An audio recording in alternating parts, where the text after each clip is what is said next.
Sir ಈಗ ನೀವು ನಿಮ್ಮ ರೋಲ್ ಮಾಡೆಲ್ ಯಾರು ಸರ್? ದೇವೇಗೌಡರ, ಕುಮಾರಸ್ವಾಮಿ ಅವರು? ಯಾರ ಸ್ಟೈಲ್ ಆಫ್ ಪಾಲಿಟಿಕ್ಸ್ನ ನೀವು ಅಡಾಪ್ಟ್ ಮಾಡ್ಕೊಳಕ್ಕೆ ಇಷ್ಟಪಡ್ತೀರಿ? ಈಗ ಸನ್ಮಾನ್ಯ ದೇವೇಗೌಡರು ಸಾಹೇಬರು ಅಂತ ಇದ್ದಂಗೆ ನಮಗೆ ಒಂದು ಪದ ನಮ್ಮ ಮುಂದೆ ಕಣ್ಣೆದುರುಗಡೆ ಬರ್ತಕ್ಕಂಥದ್ದು ಹೋರಾಟ.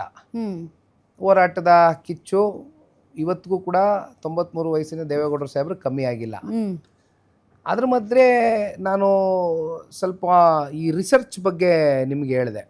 ಸನ್ಮಾನ್ಯ ದೇವೇಗೌಡರು ಸಾಹೇಬ್ರಿಗೆ ಯಾವುದಾದ್ರೂ ಒಂದು ವಿಚಾರದ ಬಗ್ಗೆ ಡೀಪ್ ಆಗಿ ಅನಲೈಸ್ ಮಾಡ್ತಕ್ಕಂಥದ್ದಕ್ಕೆ ಇವತ್ತು ಅವರು ಲೋಕಸಭೆಗೆ ಹೋಗಿ ಯಾವುದಾದ್ರೂ ಒಂದು ವಿಚಾರವಾಗಿ ಚರ್ಚೆ ಮಾಡ್ತಾರೆ ಅಂದ್ರೆ ಹಿಂದಿನ ದಿನ ಅವರು ಪ್ರಿಪ್ರೇಷನ್ ಆಗ್ತಕ್ಕಂಥದ್ದು ಇದೆಯಲ್ಲ, ಅದು ಈ ವಯಸ್ಸಿನಲ್ಲೂ ಕೂಡ ನಾನು ಕಣ್ಣಾರೆ ನೋಡಿರ್ತಕ್ಕಂಥದ್ದು. ಬಹುಶಃ ಅವ್ರಿಗೆ ಎಷ್ಟು ಕಮಿಟ್ಮೆಂಟ್ ಇದೆ, ಆಮೇಲೆ ವಿಚಾರದ ಬಗ್ಗೆ ನನಗೆ ಡೀಪ್ ನಾಲೆಡ್ಜ್ ಇರಬೇಕು ನಾನು ಮಾತಾಡಬೇಕಾದ್ರೆ ಅಂತಕ್ಕಂಥದ್ದು ಅವ್ರ ಮನಸ್ಸಲ್ಲೇನಿದೆ.